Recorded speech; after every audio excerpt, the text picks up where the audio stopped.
Today what I want to talk about is the threats that you may incur today. Make sure you're training and make sure your firearms, your everyday carry handgun, and your truck rifle are configured for up to the task. Keep on watching and I hope you enjoy the video.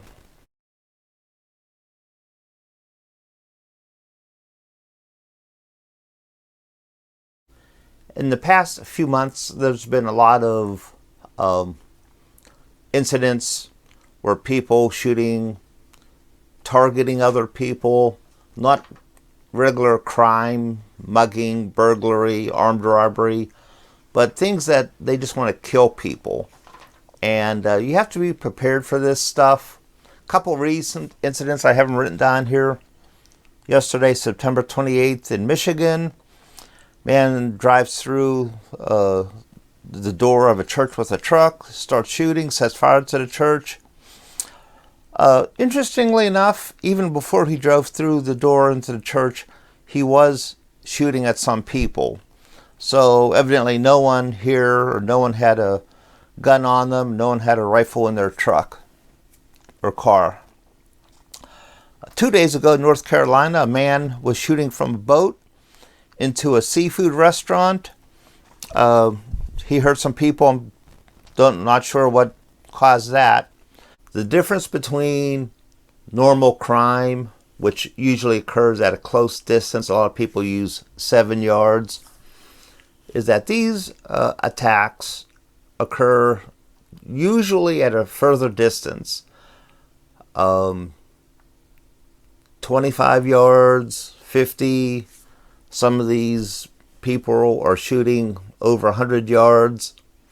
So you have to train and make sure your firearms are ready for that. For your everyday handgun, you should be practicing on a pretty regular basis these days out to 25 yards. Let's start with everyone's favorite truck gun, a lever action rifle. Lever action rifles have a lot going for it. They're handy. They're legal in a lot of places where they're not legal, where AR-15s type firearms aren't legal. They're accurate enough for the purpose. They're a great choice. The 30-30 cartridge has all the power one needs for this type of scenario, self-defense against people. A lot of people don't want a scope on their lever action rifles. They'd rather have iron sights. It's one thing to say that you could use iron sights and hit a steel gong at 100 yards when you can see the steel gong plain as day. It's another thing to hit a target like let's say a deer out in the brush, and you have to find the open spot through the brush. So a scope's a good choice. This scope right here, it's a 2-7. At 2 power, you could still make those quick close-in shots. But if you need to do a further shot, you just crank it up to 7 power.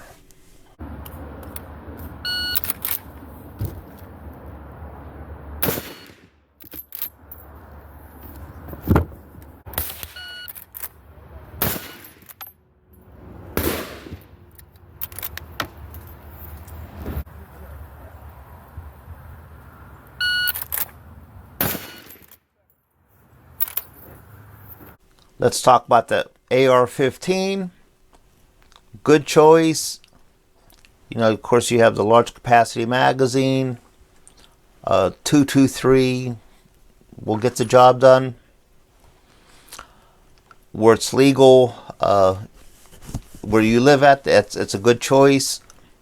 Some states, the AR-15s aren't legal all the time.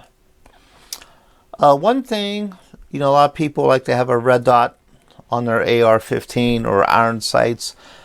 I'll go back that that's good for in close, and if you know when you see a steel gong or a easy high visibility target at 100 yards, It's easy to make the shot. When things are a little brushy or confusing, a red dot is sort of tough to pick to make that shot. So something to be aware of.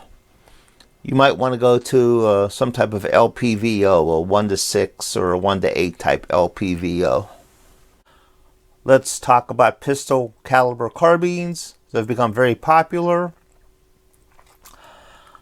9mm carbines are actually, they're faster to shoot than a handgun. At distance, easier to get hits.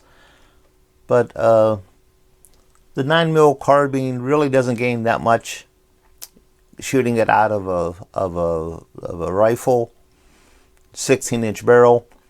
So to me, a 9mm carbine is a little bit lacking. Now this right here is a 10mm carbine, the Ruger LC 10mm carbine. That certainly has a bit more oomph to it. And I have an LPVO on here, a 1:8. So I shoot this out to 100 yards.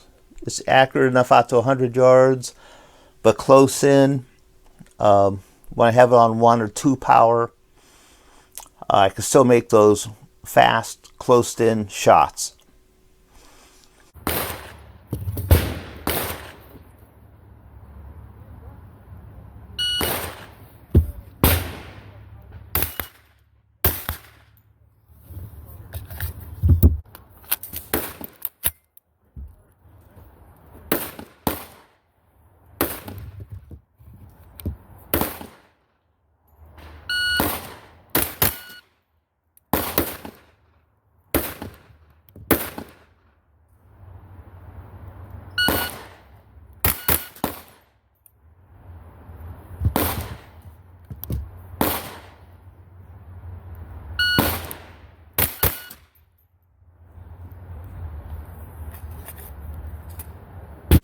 Another thing you should carry is some type of trauma pack. This one here has a quick clot pad in it. It's good for trauma, gunshot wounds. If you know how to use a tourniquet, you should take a tourniquet. If you're serious about having a firearm with you, you should have some type of trauma pack close by.